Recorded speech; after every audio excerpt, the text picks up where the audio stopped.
ರಾಜೀವ್ ಗಾಂಧಿ ವೈದ್ಯಕೀಯ ವಿವಿಯಲ್ಲಿ ಹೆಚ್ಚುವರಿಯಾಗಿ ಸಂಗ್ರಹವಾಗಿರುವ ಮೊತ್ತವನ್ನು ಸರ್ಕಾರಿ ವೈದ್ಯಕೀಯ ಕಾಲೇಜುಗಳ ಮೂಲ ಸೌಲಭ್ಯಗಳಿಗಾಗಿ ಒದಗಿಸಲು ಮತ್ತು ನಿಮಾನ್ಸ್ನಲ್ಲಿ ಕರ್ನಾಟಕ ಆಡಳಿತ ಸೇವೆಯ ಅಧಿಕಾರಿಯ ನೇಮಕಾತಿಗೆ ಕ್ರಮ ಕೈಗೊಳ್ಳಲು ವೈದ್ಯಕೀಯ ಶಿಕ್ಷಣ ಸಚಿವ ಶರಣ್ ಪ್ರಕಾಶ್ ಪಾಟೀಲ್ ಅವರಿಗೆ ಮುಖ್ಯಮಂತ್ರಿ ಸಿದ್ದರಾಮಯ್ಯ ಅವರು ಸೂಚನೆ ನೀಡಿದರು.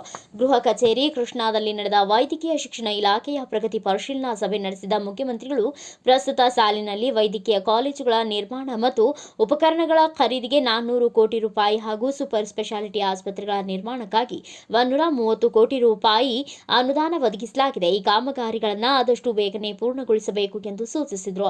2024-25ನೇ ಸಾಲಿನಲ್ಲಿ ವೈದ್ಯಕೀಯ ಶಿಕ್ಷಣ ಇಲಾಖೆಗೆ 4,331 ಕೋಟಿ ರೂಪಾಯಿ ಅನುದಾನ ಹಂಚಿಕೆ ಮಾಡಲಾಗಿದೆ. ಇದುವರೆಗೂ 3,099 ಕೋಟಿ ರೂಪಾಯಿ ಅನುದಾನ ಬಿಡುಗಡೆಯಾಗಿದೆ. ಇದರಲ್ಲಿ 3,005 ಕೋಟಿ ವೆಚ್ಚ ಮಾಡಲಾಗಿದ್ದು, ಬಿಡುಗಡೆ ಮೊತ್ತಕ್ಕೆ ಶೇಕಡಾ 96.97% ಪ್ರಗತಿ ಸಾಧಿಸಲಾಗಿದೆ ಎಂದು ಸಚಿವರು ವಿವರಿಸಿದರು.